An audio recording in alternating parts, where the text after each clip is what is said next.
doon. Lagyan mo dito. Dito.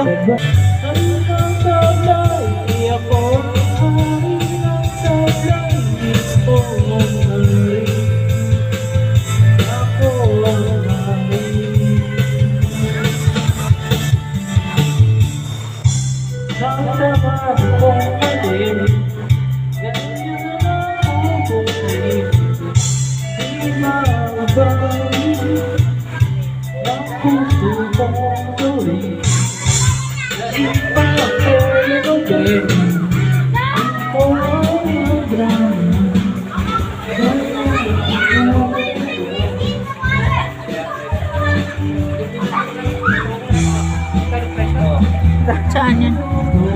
Yung pampano. Isa. Ay, ito yung malaki oh.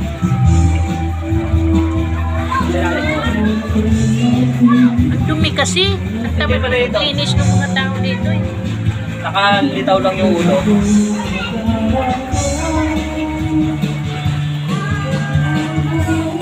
Ayan o, pawikan. Anong tawag dyan? Pagong. Ay, pagong. Ito, nakalawit na yung ulo. Pagong o, pagong. Tatago yung dalawa dun eh, sa paso.